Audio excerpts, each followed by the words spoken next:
എല്ലാവരെയും എല്ലാം കാണിക്കാൻ വേണ്ടിയിട്ടാണ് ജിസേൽ അത്തരത്തിലുള്ള വസ്ത്രങ്ങൾ ധരിക്കുന്നതെന്ന് അനുമോള് മസ്താനിയോടും പറയുന്നു. അതിനുശേഷം വന്നിട്ട് ആദിലയോടും പറയുന്നുണ്ട്. ആദില അപ്പോൾ തന്നെ അനുമോളെ വിലക്കുന്നുണ്ട്. അനുമോളെ നീ എന്തിനാ അത് മസ്താനിയോട് പറഞ്ഞു? എന്നോട് പറയുന്നത് പോലാണോ നീ മസ്താനിയോട് പറയുന്നത്? മസ്താനി ഇപ്പോൾ അത് അവിടെ എല്ലാവരോടും ചർച്ച ചെയ്ത് കഴിഞ്ഞു. അവിടെ ഒരു സംസാര വിഷയമായി. അത് പക്ഷേ മസ്താനിയുടെ വാക്കുകളല്ല, നിൻ്റെ വാക്കുകളാണ്.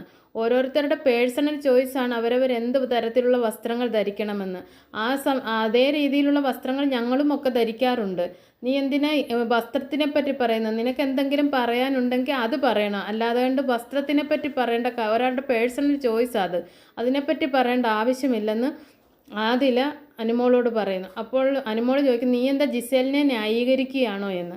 അപ്പോൾ പറഞ്ഞു, ഞാൻ ന്യായീകരിക്കുകയല്ല, നാളെ സംസാര വിഷയമാകുമ്പോൾ മസ്താനി പറഞ്ഞ വാക്കുകളൊന്നും മസ്താനിയുടേതല്ല, നീ പറഞ്ഞതാണെന്ന് മസ്താനി പറയും. കാരണം അതെല്ലാം നിൻ്റെ വാക്കുകളാണ് എന്ന്, നിൻ്റെ നന്മയ്ക്ക് വേണ്ടിയിട്ടാണ് ഞാൻ നിന്നോട് ഓരോന്നും പറഞ്ഞു തരുന്നത് ആസ് എ ഫ്രണ്ട് എന്ന നിലയിലെന്ന് ആദില പറയുന്നുണ്ട്. പക്ഷേ അനുമോൾ അവിടുന്ന് പെട്ടെന്ന് തന്നെ പിണങ്ങി എഴുന്നേറ്റ് പോവുകയാണ്. ആദിലയോട് പിണങ്ങി എഴുന്നേറ്റങ്ങ് പോവുകയാണ്.